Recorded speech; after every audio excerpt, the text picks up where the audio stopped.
Querido Centro de Evangelização da Parangaba, hoje é o dia que o Senhor fez para nós, o domingo. E como igreja, no domingo, todos nós somos convidados a nos alimentar da palavra do Senhor e a nos alimentar da Eucaristia. Atenção que eu já vou avisar que antes do momento da comunhão, eu vou dar umas orientações. Já aviso desde agora, tá? Para você já ir se preparando, porque eu tenho visto tanta coisa na hora da comunhão que cada vez eu me assusto mais. Então, como eu quero cumprir aquilo que Deus me confiou, que é instruir o povo de Deus, ajudar o povo de Deus a caminhar na santidade, antes da comunhão eu darei algumas instruções. Mas hoje, neste sexto domingo do tempo comum, a liturgia vem nos falar sobre Deus e o homem. Deus e o homem. Semana passada, no domingo passado, a gente meditou sobre a grandeza de Deus e a pequenez do homem. Lembrando um pouco, na primeira leitura da semana passada, o profeta mostrava Deus sobre um trono bem alto, com seu manto se estendendo sobre todo o templo. E depois, no final, o profeta se prostrava diante deste Deus. Vocês lembram disso? Será que lembram, hein?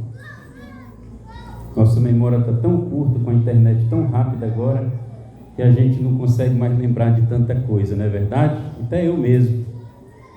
E agora com este WhatsApp com a velocidade acelerada, hein? Vocês já estão usando aquele recurso do WhatsApp? Que os áudios ficam acelerados? Quem está usando, levanta a mão. Vixe Maria!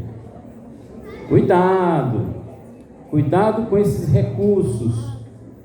Porque além de ficar sem paciência, você pode ficar sem memória, viu? Por isso ainda bem que muita gente não descobriu, é bom que não descubra, né? É bom que não descubra. Terrível hoje esta notícia rápida que a internet nos coloca, nos favorece, que tira de nós a memória. Mas na semana passada, Deus era aquele grande Deus, grande Senhor, que fazia grandes milagres, como fez a multiplicação dos peixes, e fez com que Pedro também, vendo a grandeza de Deus, se prostrasse no evangelho do domingo passado e dissesse: afasta-te de mim, Senhor, que sou um pecador. Pedro falou isso no domingo passado, lembra? Lembra mesmo? Olha que coisa boa, estou fazendo a memória de vocês trabalhar, tá vendo como é importante? Hoje, domingo passado, a grandeza de Deus, a pequenez do homem.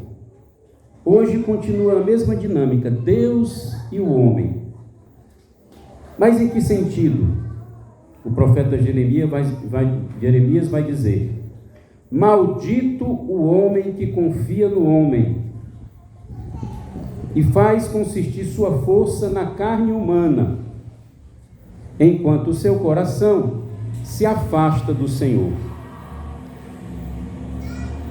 Maldito o homem que confia no homem, que sua força está na sua própria carne, nos seus músculos, enquanto o seu coração se afasta do Senhor. O profeta vai dizer também: bendito o homem que confia no Senhor, que confia no Senhor, cuja esperança é o Senhor. E aí ele compara: o homem que confia no homem é como as plantas que nascem no deserto, que ele chama os cardos do deserto, que não vê a floração e que não dão frutos. Já o homem que confia no Senhor e põe a sua esperança no Senhor, o profeta compara a uma planta que está plantada perto das águas E por isso ela coloca as raízes dela lá no meio da profundidade, onde tem muita água, e ela não teme a chegada do sol quente, do calor. Por quê? Porque está enraizada no local que tem água. Ela não sofre no tempo da seca, diferente da planta plantada no deserto. O deserto não tem água. Assim é o homem que confia no outro homem. E a árvore, como estas árvores aqui, mangueiras, essa aqui é o quê? Está parecendo saputia. Saputia aqui tem saputia, tem mangueira. Aquela ali, o que é? Também saputia? Não, é diferente. Genipapo, né?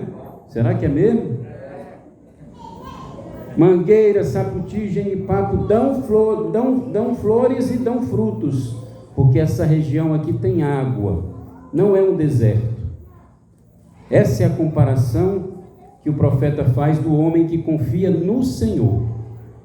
O Salmo vai confirmar isso nesta mesma direção, dizendo: é feliz quem confia em Deus, quem a Deus se confia. Este homem que confia em Deus, que é feliz, ele não se deixa levar pelos conselhos dos perversos.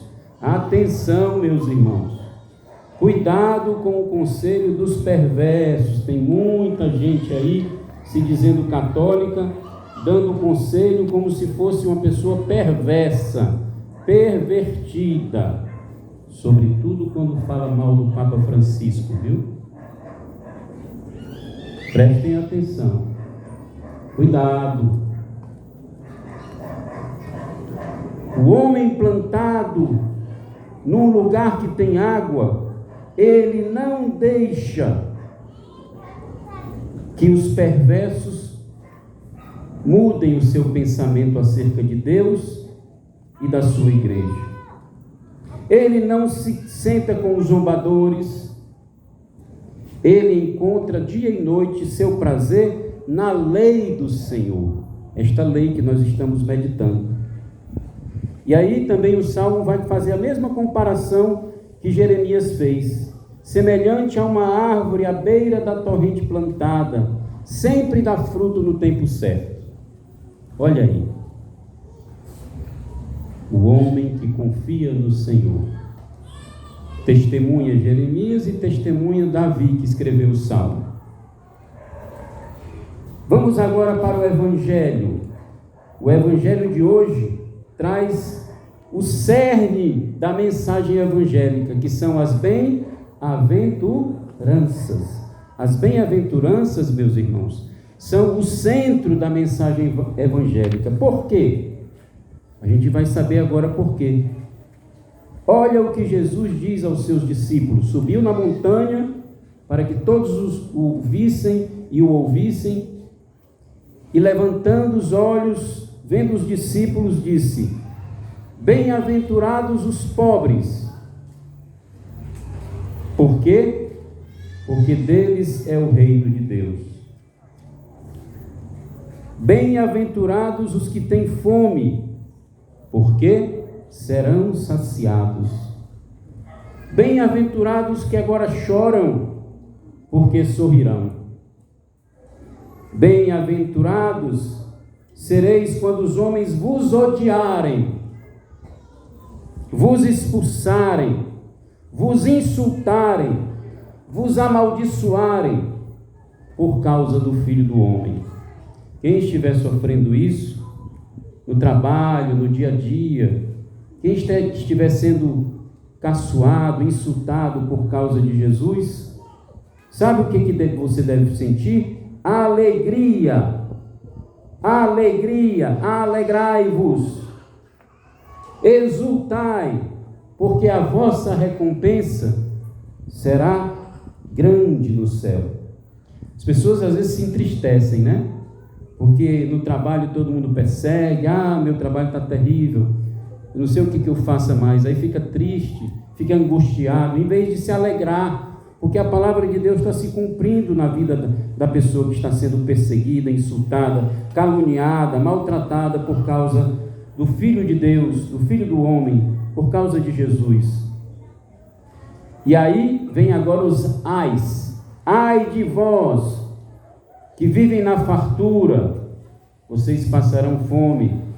Ai de vós que estão toda hora sorrindo, vocês derramarão lágrimas. Ai de vós quando só vos elogiarem.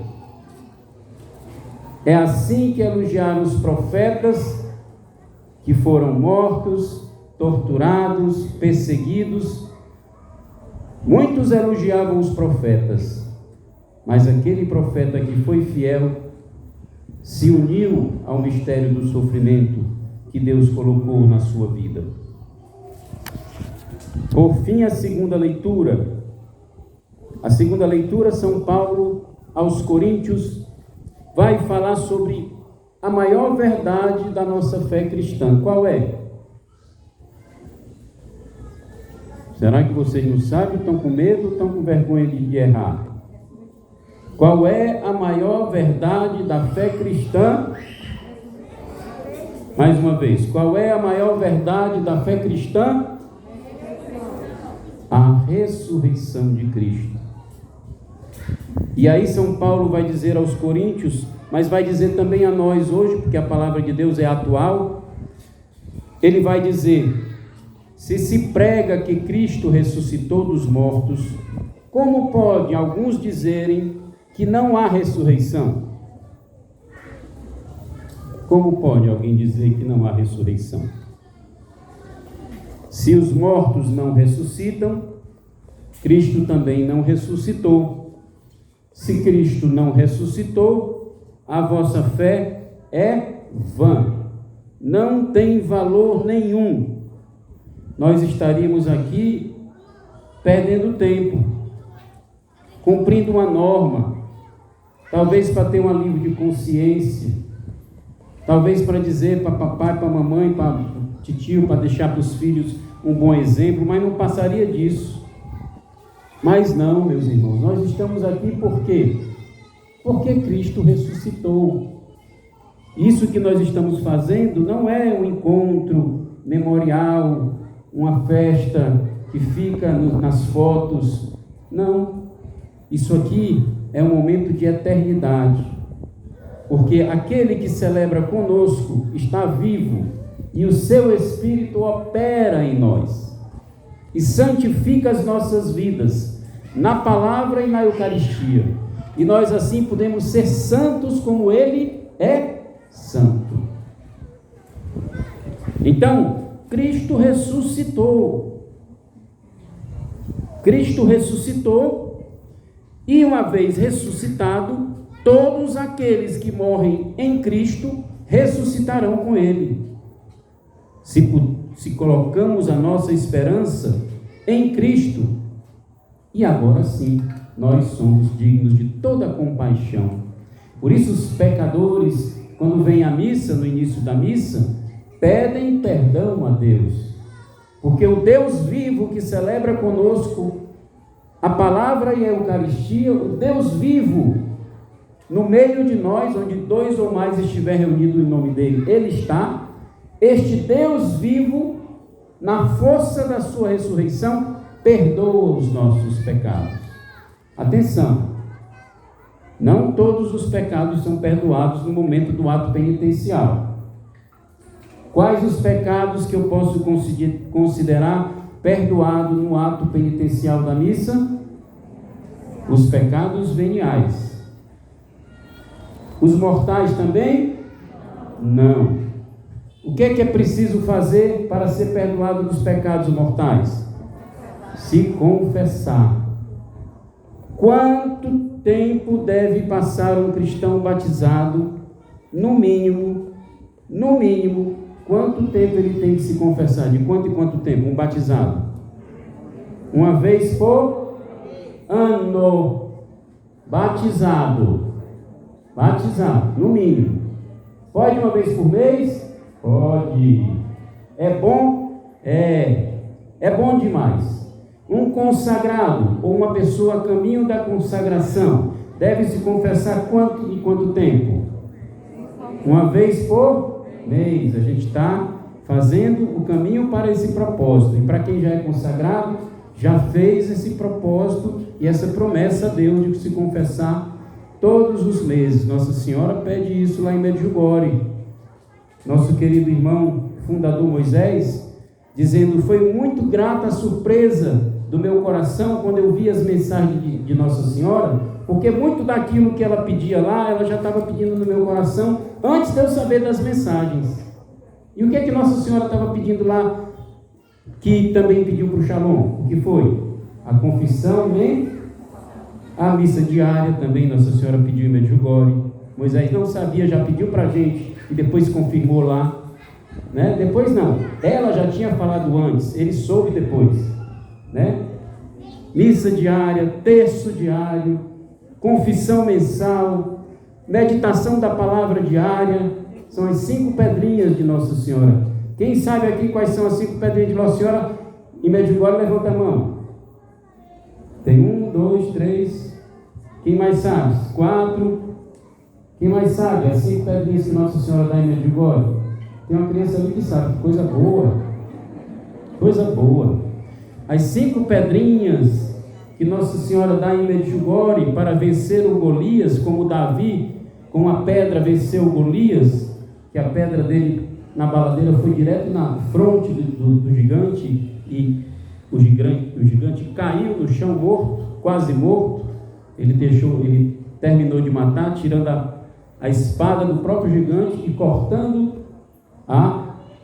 o pescoço do gigante, o rei Davi. Tu vem em nome das tuas forças, tu vem em nome dos teus deuses, eu vou em nome do Senhor nosso Deus. E ele foi em nome de Deus e ganhou. Então, quais são as 5 pedras? Vamos lá? Esses que sabem, me ajudem. Vamos lá? São 6 ou 7 aqui que sabem, né? Terço diário, missa diária, confissão mensal, palavra de Deus diária, e faltou um. Qual é? O jejum. Então, se a gente viver isso, e o Moisés pediu tudo isso ao Shalom, que maravilha! É assim que nós vivemos a nossa fé e vencemos o Golias deste tempo. Olha, os tempos não estão fáceis. As coisas estão cada vez mais difíceis para os cristãos. Começa já desde a infância. Tomemos conta das nossas crianças. Elas estão sendo assaltadas dentro de casa pelos desenhos animados que deixam mensagens terríveis. A Peppa chama o pai dela de bobão. Sabia? Se fosse só isso, daqui a pouco, quando seu filho chegar para você dizendo bobão, nem sabe falar direito o menino, né? Primeira palavra que ele diz para o pai é bobão, papai que é bobão. Pronto, é porque aprendeu lá da Peppa Pig. E a gente nem sabe, né? A obediência aos pais, reverência, respeito, religiosidade, vixe, desenho animado religioso, só se você for nos desenhos lá da Canção Nova, os desenhos cristãos, aí sim. Mas religiosidade não. A mensagem que se dá para nossas crianças é uma mensagem materialista, onde o homem é o centro, egoísta, que busca o prazer pelo prazer. É tudo assim. E na juventude, tem muita coisa vindo contra os jovens também. Aí é que tem o despudor, a falta de sentido da verdade, da bondade, do amor verdadeiro, da pureza, o erotismo, o egoísmo, a ganância, o dinheiro. E aí, quando fica um pouquinho mais adulto, no início assim da época da faculdade, tem coisa contra a gente? Tem muito mais. Os filósofos, ateus, materialistas, agnósticos. E aí vai, está muito difícil. A família está sendo atacada como ninguém, mais do que os padres, porque os padres nascem das famílias.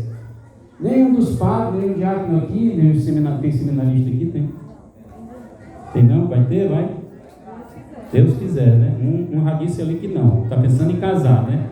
Eu também entrei no Shalom querendo casar, viu? Eu entrei no Shalom querendo casar, viu? E Deus me converteu e me mostrou que o meu chamado era o sacerdócio. E hoje eu sou muito feliz como celibatário sacerdote. Bendito seja Deus. Uma salva de palmas para Jesus. Aliás, todos os homens e todas as mulheres, naturalmente, nascem para se casar. O chamado ao celibato e ao sacerdócio é um chamado sobrenatural. Sobrenatural. Vixe, Padre, você falando isso, agora eu fiquei pensando. Minha filha. Você pensa que só porque você se sente chamada a casar, a namorar, isso quer dizer que você já tem essa vocação? Não. Vá rezar. Vá perguntar a Deus. Agora, o matrimônio é uma maravilha. Ele expressa o amor de Cristo e da igreja. E a família está sendo a mais atacada nos dias de hoje. É difícil hoje, até na comunidade, até nas paróquias, até entre os cristãos, um casamento dos nossos tempos agora perdurar. É difícil. E o que está acontecendo? É isso, a perda dos valores. A palavra sacrifício foi banida do nosso vocabulário. Foi banida. Ninguém quer mais viver sacrifício. E quem não vive sacrifício não pode ser cristão. Não tire a palavra sacrifício, dor, sofrimento, dificuldade, luta, combate, tribulação. Não tire essas palavras do seu vocabulário, porque senão você deixa de ser cristão. Quiser só as palavras prazer, dinheiro, praia, né? Fim de semana, comida boa, o que mais? Sobremesa, daqui a pouco vai ter uma sobremesa lá em casa. Estou pensando nela, viu? Se quiser só essas palavras boas, não vai ser cristão. Tem que saber que hoje, para se ser cristão hoje, o cristão, já dizia um grande teólogo e místico dos nossos tempos, o cristão ou é um homem de oração, um místico, ou não é cristão. Por isso hoje, neste dia que Jeremias fala que bendito é o homem que confia no Senhor, que o Salmo confirma isso, dizendo, é feliz quem a Deus se confia, que Jesus fala das bem-aventuranças, felizes os pobres. A pobreza é bela, gente. A pobreza não é a miséria que eu estou falando. Como é digno. Eu tenho uma experiência de uma família pobre e digna que eu nunca esqueci. Nunca saiu da minha memória. Eu era um jovem de 14, 15 anos. Morava num sítio aqui no Mondubim, né? Mondubim. No Mondubim, perto do Detran. E fazia catequese de crisma, entrando pelas ruas do Mondubim, rua de terra naquela época, hoje não é mais, indo numa casa de um casal pobre, muito católico, os filhos todos bem arrumadinhos, bem vestidinhos, todos, a Bíblia em casa, a casa limpinha, a comidinha na geladeira, tudo digno. Que coisa, aquela coisa maravilhosa. E pobres, tinham o banquinho deles, a mesinha deles, era aquela mesinha daquela madeira. Lembra aquelas cadeiras de madeira, aquelas mesinhas de madeira de antigamente? Não tinha carro, era bicicleta, eles não tinham carro. A televisão deles, quando na minha casa naquela época já tinha as televisões mais modernas, a deles era uma bem antigazinha, que tinham ganhado, ele me disse. Mas a aula que aquele meu catequista me dava era cheia de Deus. Aquele senhor, pai de família, não sei quantos filhos tinham, mas eram vários, era um homem de Deus, pobre e feliz, como na família de Nazaré. Jesus, Maria e José eram assim. A casa de Nazaré era cheia de alegria, não tinha luxo, não tinha riqueza, Hoje não existe mais isso, infelizmente. Porque ser pobre hoje é ser desgraçado. Me desculpe quem tem marido, mulher, filho, pai, é evangélico, mas não é de hoje. O próprio Lutero e os seus seguidores colocaram na fé cristã uma coisa chamada prosperidade. Teologia da prosperidade. O que isso quer dizer? Só é abençoado quem tem dinheiro. Mentira! Mentira! Senão eu não era abençoado. Comunidade de vida, todo mundo era amaldiçoado que não tinha dinheiro. Muitos de vocês aqui, que eu sei que não tem poupança grande, nem tem dinheiro no banco, eram tristes, porque não tem dinheiro. Felizes são vocês. O que Jesus diz, gente? Bem-aventurados os pobres. Por quê? Porque deles é o reino dos céus. Para que mais do que isso? É claro que a gente sempre luta para ter algo melhor. Isso é bom. É bom ter sempre algo melhor. Mas vamos tirar da nossa cabeça essa terrível teologia da prosperidade que diz que só quem tem dinheiro está sendo abençoado. Isso foi terrível. Infelizmente, foi Lutero e os seus seguidores que até hoje estão aí nessas igrejas que todo dia abrem suas portas nas garagens, que trazem essa terrível teologia, desastrosa. Mas nós não. Nós esperamos no Senhor. Nós confiamos no Senhor. É Ele a nossa alegria. Nós nos alegramos e exultamos. Bem-aventurados os pobres, bem-aventurados os que passam fome, porque serão saciados.